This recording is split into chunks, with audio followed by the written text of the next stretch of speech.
love diving into the latest wellness secrets on the podcast, then you're going to want to join my exclusive weekly newsletter.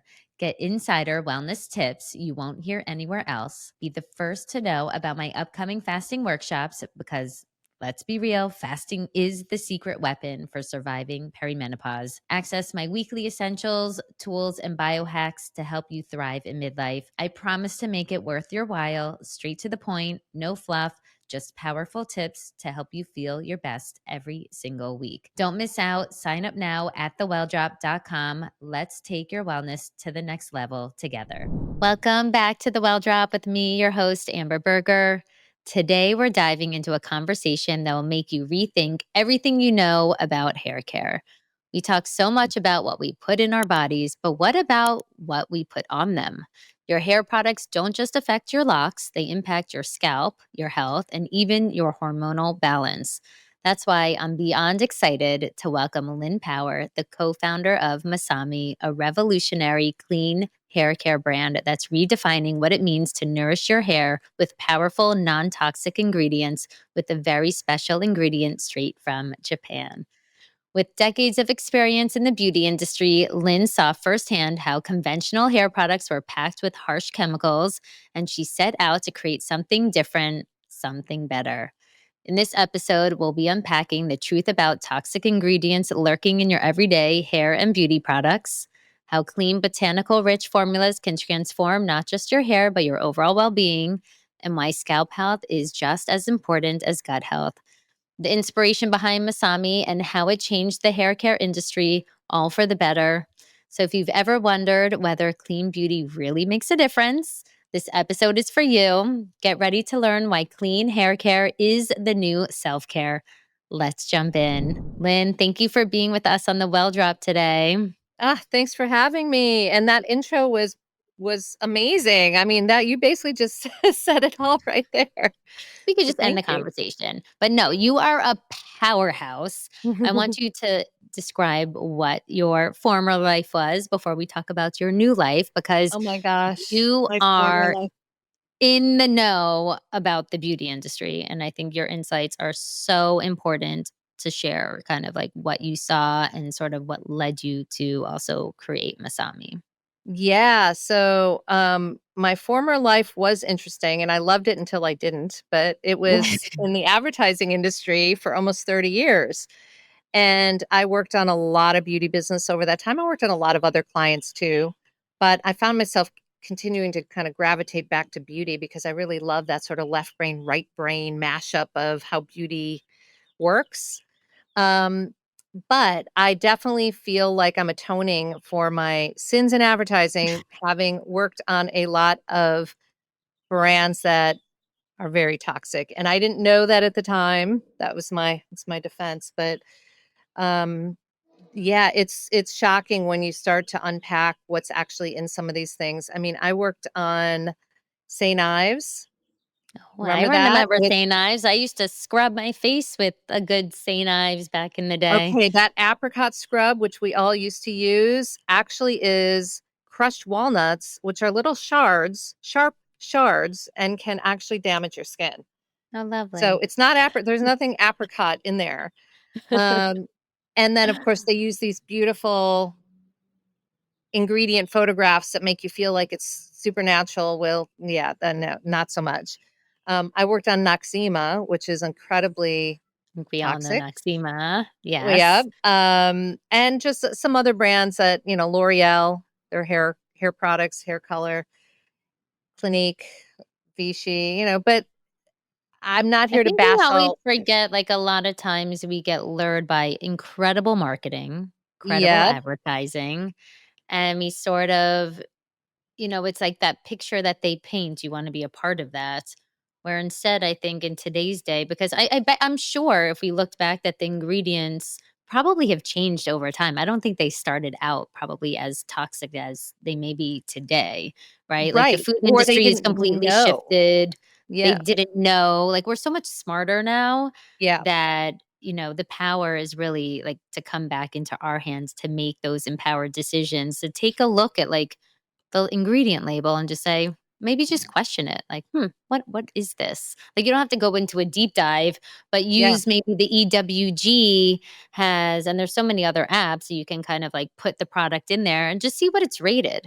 And if it's rated kind of low, like there's so many other options, just pick something else. Ladies, if you've been feeling the midlife slowdown, that feeling where energy crashes hit hard, cravings creep in, and your metabolism feels stuck, well, let me put you onto something I've been loving lately.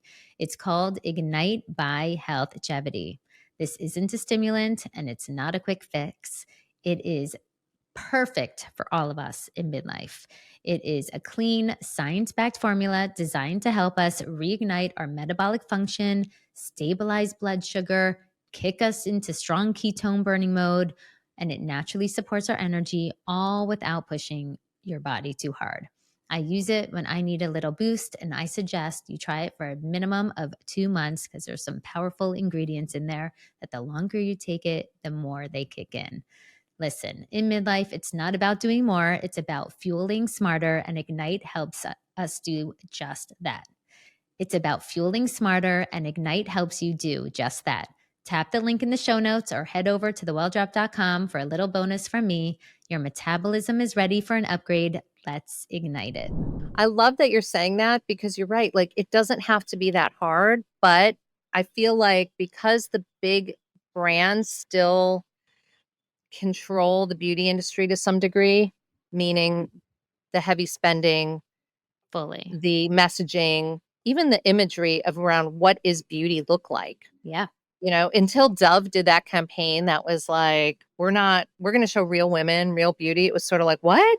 People Yeah, don't that do that. was But even now, people don't do that. That was so kind of a out there moment. because it was so different. But the big brands really do not have any incentive to change the industry. And that is what people don't understand because they just assume, well, if something's on the market, it has to be good for you, right? Yeah. Well, not necessarily because there's no regulatory and people are always shocked. Actually, there was we're at a store in LA in Century City called Atlas, and they had an event, and I was there last weekend, and there was this girl from Sweden with beautiful strawberry blonde hair, and we got in this whole conversation about hair care because she's like, my hair has sucked since I have been in the US.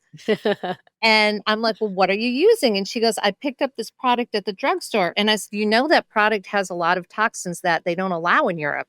Yeah. She goes, what are you talking about? And I'm Yeah. like, yeah, if you look at what's in there, you're using sulfates, parabens, phthalates, all the stuff that has been banned in Europe. She had no idea. She goes, wait, so the US sells things to you that are bad? I'm like, yeah, Yeah. So actually they sad. do. And a lot of But times, like even with food, I know they can have the same product. Like think about gummy bears, your favorite gummy oh, bears. What yes, they sell in the US versus what they sell in Europe. Like I'll let my kids only eat them in Europe. And like I said, we were just in Japan. Like I let them buy them in Japan because they have stricter regulations around they specific don't have those ingredients fake dyes. and all the dyes. And the same Yeah. thing holds true for our beauty products. But it is confusing as a consumer because you're like, same product, same product. Why is there a difference? But no one understands like the next layer under is like the ingredients are actually different because there's different rules. Yeah, the ingredients are actually different, and the US has only about 13 ingredients that are banned, and, California has now their Prop 65, but, like, in Europe, it's over 1,300. So Yeah. just it's such a huge discrepancy, and, even things like Vaseline is like a staple, right, here in the US, it's made out of petroleum. So it may not have a massive health effect if you use it, but it's certainly not good for the planet. Um, And nobody's going to do this study to prove that it's not good, anyways. Like that's well, just yeah, not going to because again, happen. that's tapping right into the oil industry, Yeah. and we have such strong lobbyists here in the U.S. that it's very hard to make that stuff to change it. So it's you're right. It's very hard for consumers. I love the advice about check out EWG. Think Dirty's another good one. And on the labels, this is the other thing I've noticed. Well, first of all, natural doesn't mean anything. So Yeah. if the That's product also says it's natural, it a doesn't mean anything. scam. if they use little leaves and green icons and stuff, doesn't mean anything. But if you actually look at the label and they say like no sulfates, but they don't call out no parabens, no phthalates, usually that means that they That probably they're have those in there. there. Right. So don't assume just because they don't have one thing bad that it means it's clean. Yeah. Usually it's their workaround because they want to appear clean, but they're not super clean. The And other how does thing, this I think that that's such a good point. So how does this because I think most women and especially it really starts to matter when you enter midlife, like how that ends up translating to affect your hormones, your hormone balance, and your overall longevity. so many things have issues that people are not aware of. So starting with just the very mundane, basic things, if you use like a sulfate laden shampoo, a lot of people break out. And what happens is it's stripping your scalp of its essential oils, natural oils. And so your scalp will overcompensate and create more. And then your hair feels greasy. Then you'll use more Ugh. of that sulfate Excess shampoo and sebum. you Okay. end up in this vicious cycle. So it's a real challenge, and that's just on a basic level, but a lot of people break out with irritation, bumps, rashes. That's somewhat minor, right? To deal with like a skin irritation or a rash. On a bigger level, um, phthalates can be endocrine disruptors, Mm. which can wreak havoc in your hormones. And for men, oh my God, my husband was shocked when I told him this. It can shrink your junk. It can actually shrink your junk. To- Wow, I have not heard that. I actually was just talking about phthalates because I had a special toner, I won't name it, that I was obsessed with for years. I literally used it probably for 8 years.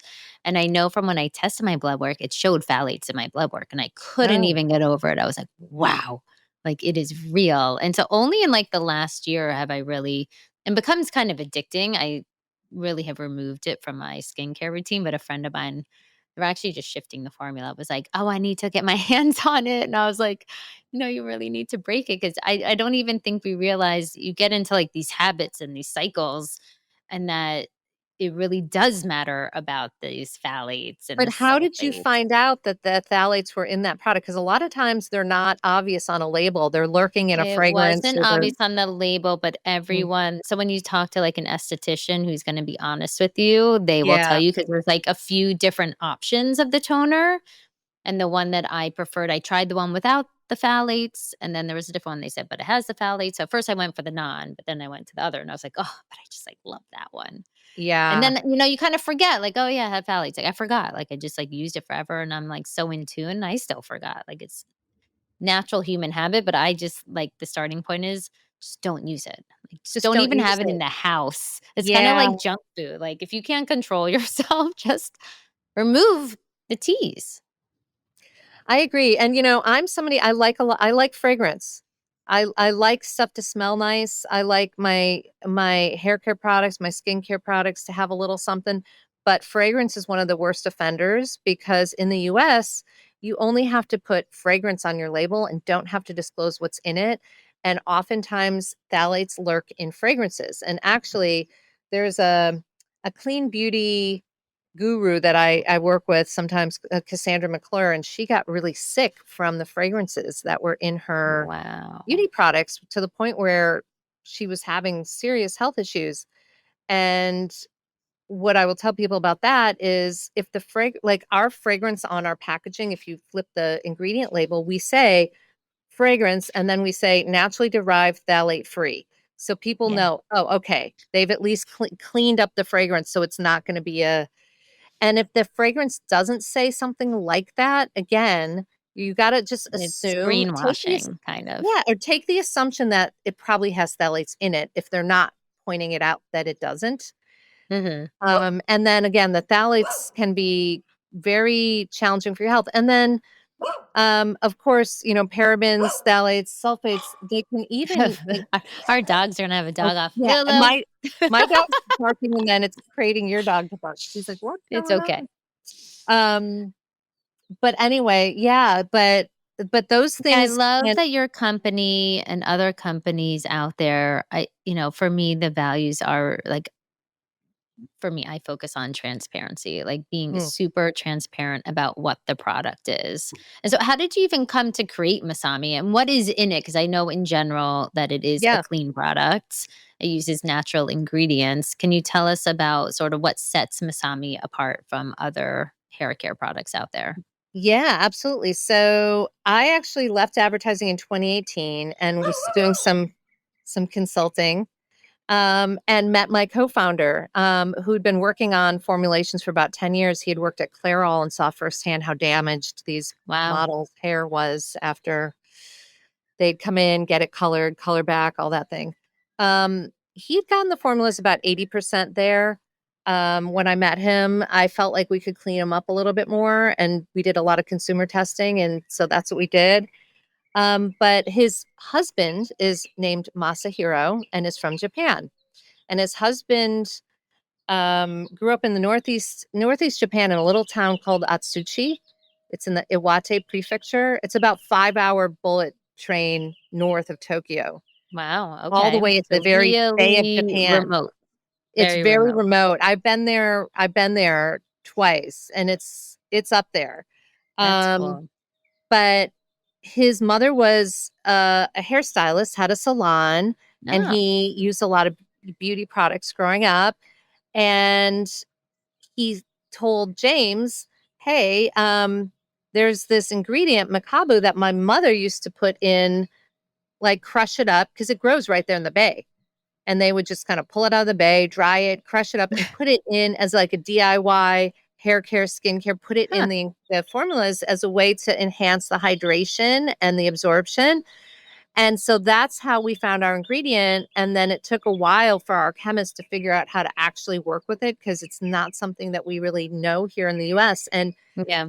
not that you need a chemistry lesson, but typical formulas would just use an extract as if we're putting in aloe or we're putting in an oil, an almond oil or a blueberry extract kind of thing.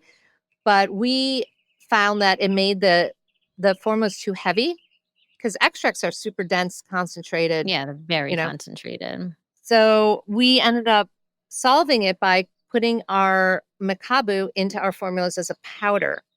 Mhm. And the powder allows us to pack more active ingredient, and it basically acts like a sponge to bring the hydration to your hair botanically. And that was the thing that was the unlock for us because we wanted to have weightless hydration. Because my hair, you can't really tell, but if my hair was longer, it would be very flat. I have very Interesting. thin, flat hair, and if I use a hydrating product, which might solve one issue, which because we all need hydration, otherwise, if your hair's unmanageable or breaks easy or thinning, usually hydration will help. So Yeah, you can we solve all that. need But hydration, I think, in yeah, midlife we all too. need Like, it. even from, like, starting to color my hair and moving to Miami, like, the quality of my hair, it's definitely, like, drier than it ever I never Oh, had and dry me hair. moving to the desert here in Palm Springs, I've noticed that as well. It's like you just lose moisture. Yeah, So, but I didn't want the hydration to solve that and then leave your hair looking wait. flat or limp or greasy, which Yeah. is what my hair would usually look like if I used a hydrating hair care product. So we wanted to solve for that, which is why it took so long to figure out that formula to make it work and be able to deliver the weightless hydration, which is a little bit of an oxymoron, but that's what works. Do you see your camera? Is your camera, like, getting blurry, or is it just on my side I see it? No, it's not, but my dog Okay, is good. just being a little. It's We'll okay, see if they'll he. edit out the Okay, noise, it's okay. okay. Um So you found this ingredient, and did you notice like a big shift in your hair quality and so forth? Like, how did you know So that this was the ingredient? Because I don't yeah, believe it's not in any other ingredient, correct? That's sold you on the can get it marketplace. in some products in Japan and in Asia. Okay. And there actually are some studies. There's an Australian company that uses it in skincare and has done some studies on how good it is for your body and for your skin and hair and scalp. We have not done clinical studies on it because it's just so expensive. And as Yeah. a small brand, that's what the big brands do, but we just don't have the money to do that. But most people notice, and I did when I first tried the product, you really feel the difference almost immediately.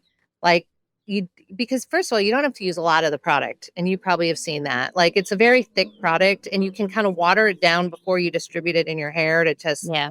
You really can use a very small amount, much smaller than if you were using And it a is the traditional. shift. I mean, I think we also It have to is. acknowledge that that whole like bubble super sudsy experience, like those are Yeah, chemicals to create this like lush, and that's from commercials that we've been told like that's how you get an amazing like hair wash, where it's really not about like yes. you can have a little bit, but it's really more, I think, like massaging the product into your scalp for scalp health, right? Than the actual like 100%.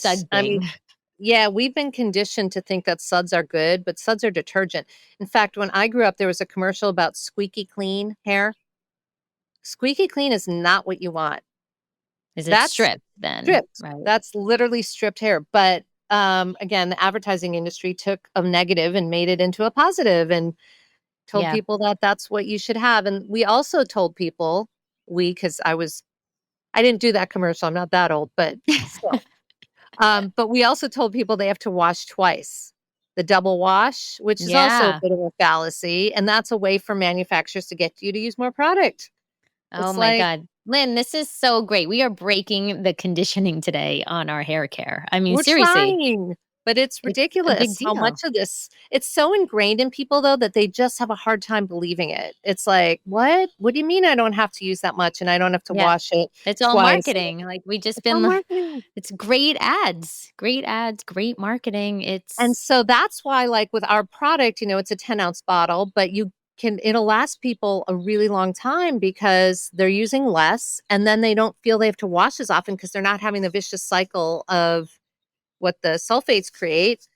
And they yeah, feel I that will it's, agree. Like the bottle is yeah, really not big and it lasts me, I would say I haven't been counting, but for sure 2 months. Like it's not you would yeah, think, oh, that's only gonna last me a month, but like no, it's like at least 2 months. And my daughter depends on, I mean, she has her own. I said it earlier. My daughter loves your product. She's very into her hair. She's turning 11. She's very specific. And so she tried it in my bathroom when I had it. And she was like, I want this. You got to get me some. And she would be very particular. And at first, it's funny when she did, she's like, oh, it's not super sudsing. And I had to teach her. And I think it's great, sort of like shift the messaging for that next yeah, generation that if you can get your kids to use a cleaner product, they will be used to something that's not overly fragrant and it has a very nice clean smell, not overly bubbly, so that they don't think that that is what's normal, right? And us kids are even more susceptible than we are, right? Like we don't think of our scalp as your skin, and like that is like the most porous region. And so if there yes, are bad super chemicals on there, absorbent. that's going right into your bloodstream, right into your body. And most people, so if you go to the gym, which I have some customers say to me, I know I could wash my hair less, but I like to wash it every day because I go to the gym, I'm active, I'm working out, and I just feel like I'm not clean if I'm not washing. But okay, if you're somebody that washes more than 3 times a week, that's 3 times a week you're scrubbing it into your head. Or some people more, 5 times, Oh seven yeah, times, most or more, I think. right. So it is a routine that people just, you know what, they dismiss it because they say, "Oh, but you just wash it right off." It's not like people get it with skincare because you're putting it on and it's absorbing in. But funny enough, a lot of skincare doesn't absorb in as well as the shampoo on your head Interesting.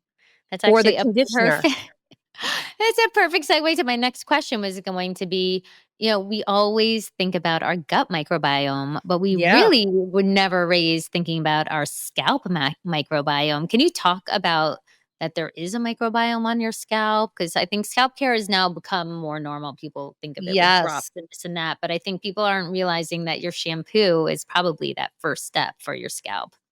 Oh my gosh, your shampoo is absolutely that first step. So if you're using a product that strips that natural biome and then your body has to work harder to try to reset it, it's just like you're creating a little bit of a challenge for yourself. Yeah, I think what you want to do is have, your hair follicles have to be healthy from the scalp out. You know, your follicle is alive inside in your skin, but once it obviously grows out, your hair's dead. but you want to keep the part that's alive healthy because Strong. it will, you know. So, yeah, I think a couple things like we launched a scalp scrubber, and oh my God, those have been flying off the shelf. And I think Ooh. people love the experience of how it feels. Yeah. It's silicone um bristles, if you will. So Yep. it's not like a plastic one that's going to scratch your scalp. That's the thing. You don't want something that's going to actually exfoliate in a way that's going to. We talked about St. Ives earlier with their walnut shells. There are products on the market for your scalp that will exfoliate, but you want to make sure it's going to do it in a Correct. healthy way. You don't want to do something that's going to actually create more problems. So yes, so exfoliating is great. And also when you are able to use something like that, you're stimulating hair growth because you're helping your blood circulation. And that's key too. You know, a lot of us as we're getting older, Huge. women too, find that your hair is thinning. And that is actually becoming a much more common phenomenon in our Yes. generation that I people am didn't breaking really that deal with. stigma. I mean, I lost a ton of my hair and I went to a hair restoration doctor to get my hair analyzed. And my hair on the analyzation part, like I had a lot of healthy hairs. They check basically dead hairs, okay hairs, and good hairs. So my dead hairs were not terrible, but I had done a lot of like a big shed, and they're like, "Oh, that's either stress or hormones." And I think it was probably both. Who knows? But they say most women lose almost 50% of their hair and before they notice. And so I keep like Yeah, talking to break the hair stigma. And I think having a healthy hair routine is so important, especially because in midlife, it's almost like 40 to 50% of women by the time they turn 50 have hair loss, but no one I have thinks a about it. lot of friends and customers that deal with that. And so so I think you can do a couple things. One is, you know, you can take supplements that will help, you know, collagen, biotin, you know, those will help. But also you can try to keep the hair that you have from falling out Yes. because that's the other piece. So I was I think a lot so of people think when they see these silicone things, because I have one, and they think that that's going to make their hair fall out instead of actually instead of help actually stimulate the preserving blood it, flow. It's kind of counterintuitive of like, yes. that's gonna help and not rip my hair out of my head. Yeah, it is, but I do think it's sort of like you got to have a healthy system to preserve it and to keep it. And I was really surprised. I was not anticipating this when um, we first started launching our brand, and a lot of customers reported back that they noticed that there was significantly less hair fall. Like you didn't have Ooh, the clump of hair in the shower, in the drain. And I hear it all the time. Now, love again, that. I can't make a claim for that because Yeah, we didn't do the clinical, but based on the feedback I've gotten from our customers, and I can attribute that to the fact that your follicles are now healthy because you're using products that actually nourish them, condition them, help them stay yeah, healthy, grow healthy, and they're not falling out. And you're not your hair when you have a healthy, hydrated hair strand, if you pull out a hair, my hair's too short, but if you pull out a strand of hair and you look at it, you're not going to see the little like the split white ends dots or happening or split ends. breakage happening. Or Yeah, if you pull on it, it should be a little almost elastic, not break in half. Um, and a lot of people don't realize just that their hair is hungry, you know, like yeah, it needs that. yeah. We didn't like really. I don't know. I think the younger generation's so good about taking care of their hair versus ours. Like we weren't really raised to take care of our hair in a certain way. It was sort of like an afterthought for whatever No, and it reason. was I mean, the products that we had were all very basic if you think Harsh. about it. Yeah, and harsh. And yeah, you're right. And then the salon was almost a very and when I was growing up, it was like you would go to get your hair like blown out and curled very or a perm. Like you would Yes. go for that. Oh God, I had a horrible Yes. perm The that fried perms. my hair when I was in high school. It was the worst thing I ever did. But, you know, that was like the style. Yeah, And that is so bad. And even now, there's a lot of treatments people will do on their hair that are not great for them. I I'm mean, sure. keratin is, Oh, can we talk about keratin, please? Because I think yeah, yeah. this is a big one for me. I will just say before we get into keratin that, when I went to the hair restoration doctor, they analyze and check your scalp. And my scalp, I was only using her product, so I'll have to compliment Masami, Mm, was in great condition. And when I actually had it checked, I would say even 6 months before, and I was taking a different product that was healthy, was clean, my scalp wasn't as clean in terms mm, of, at a microscopic level, like, they could yeah. see. It was still considered okay, but it definitely was more congested compared to yours. They were like, "Your scalp is perfect." Wow, But that's good to hear. yes, but talking about keratin, I think so I never even thought to do keratin living in New York. Then I moved to Miami, start surfing in the water, my hair starts changing. I thought it was from surfing, who knows, maybe it was aging, coloring my hair, all of that kinda happened at the same time, and so then every hairdresser is keratin, keratin, keratin, at least in Miami. And so I was like, "Oh, but I'm, like, really holistic and natural, like, it's really against my thing." It's like, "You'll do keratin light. It's from Brazil." Okay, fine. So I tried it, and I did it a couple times. That destroyed my hair. Like, But can we how? explain In what all way? so their sales pitch at the salon is this heals your hair, this protects Yeah. your hair. Can we give the counter argument to that? So what it does is it coats your hair, basically. And the challenge with coating your hair is it's if you think about like almost like taking a little bit of glue and putting it over, it's going to prevent stuff from getting in, which is both good and bad. Right. Um, the bad part about it is you can't like my products won't work on your hair if you have keratin because they can't penetrate in and actually hydrate Mm, your hair. Um, and I know that there also, is keratin natural? Is it actually not good? Is it good? And there are different points of view on that, but because it's a protein essentially. But I don't. The last I was at a med spa, and I always grill them when I'm there about keratin. yeah. It's like I always want. And she literally said to me, "It's really bad for you," because I wanted to Nope. get my lashes done. And she said, with my cancer that I had, she goes, don't ever do keratin. Interesting. So I love that somebody even said that and was honest because I could be wrong, but I do think some keratins are better than others, but the ones that are more harmful, they actually have formaldehyde in them, and I think oh most people gosh, don't realize formaldehyde is in that. so many beauty products. I'm glad you brought that up. It's shocking that we allow that here in the Yeah, US. it's But crazy.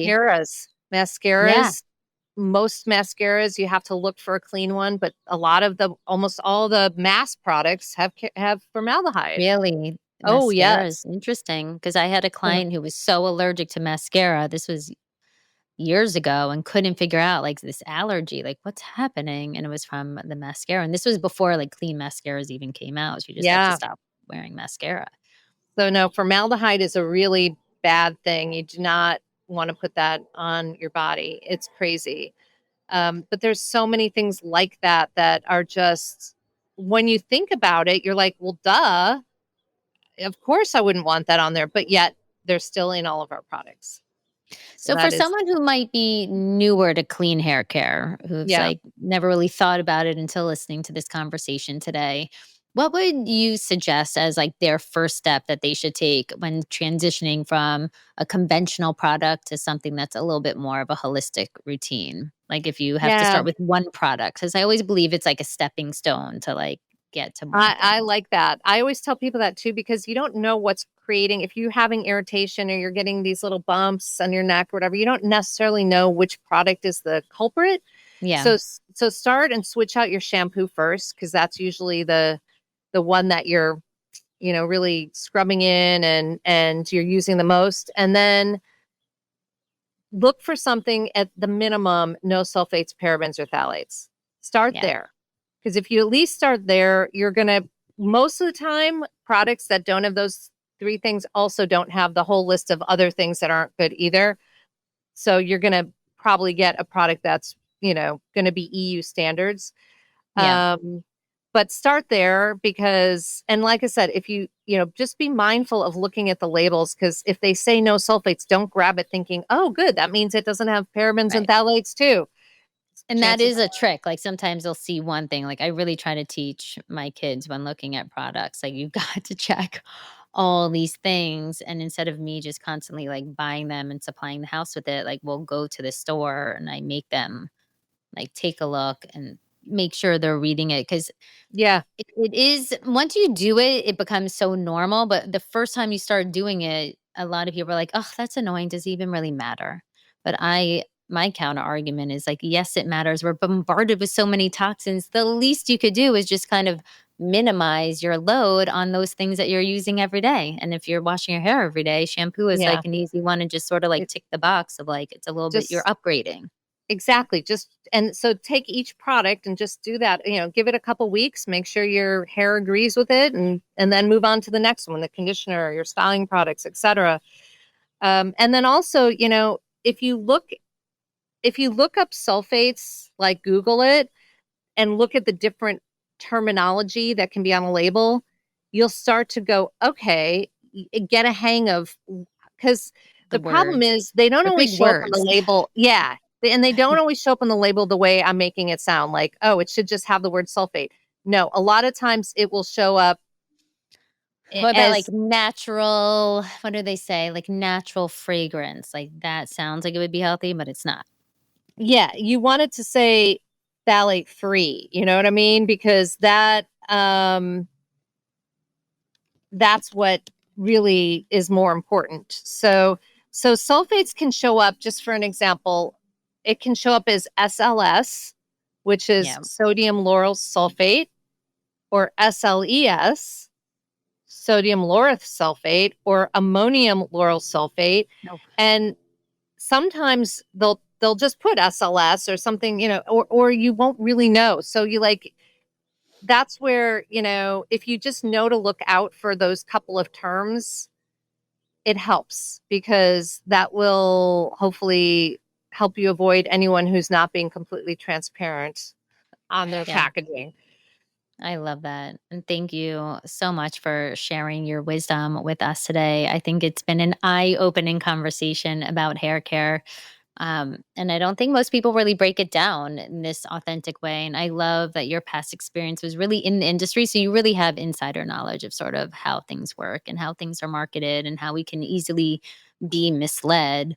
And it's not because we're dumb. It's literally you're just misled because they're just Yeah. really good at their job. I mean, that's their job, is to sell those products, Yeah. and sometimes people ask me, well, if the sulfates are so bad, why do companies still have them? Because they're cheap. They're cheap. It's a And they have a moneymaker supply and it's a chain that's business. set up to have tonnage of these. And also, you don't want a new Coke phenomenon where, Pantene changes their formula and everybody freaks out. And, so there's reasons that it's hard for these big companies to change, but Yeah. you can take control of your own choices. And yes, that's the key. I love that. And so to close out this conversation, what is one drop of wellness wisdom you like to leave with our audience and listeners today?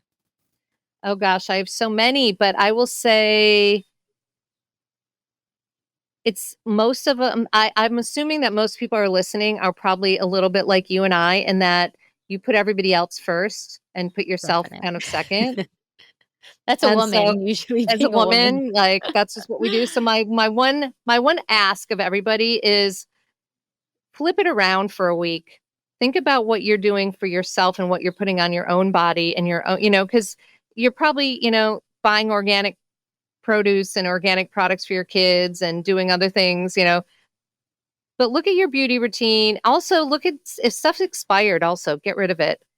Stuff gets bacteria and gets, you don't want to have stuff that's been sitting around for 2, 3, 4, 5 years. Yes. Mascaras, color That give a cosmetics, all that good stuff. clean out of the drawers. That Yes. is great advice. I think most of us probably just end up specifically probably eyeshadows, blushes, Yeah, you just hold God on to knows those how. forever thinking, Yeah.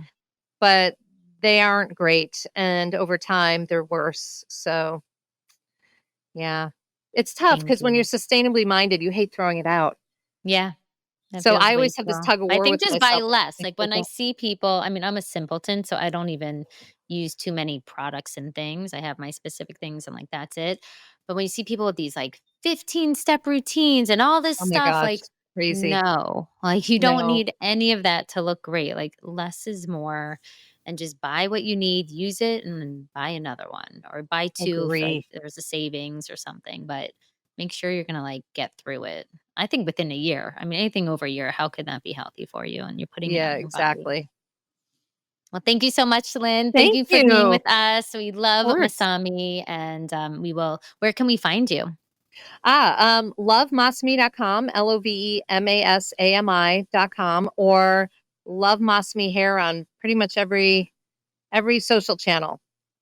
Perfect. We will link it in the show notes. Definitely give Thank it a you. try. Report back to us. We love to hear from you. And thank you for tuning in to the Well Thanks for Drop having today. me. Please forward to a friend that this may help. And definitely get ready to upgrade your hair care routine.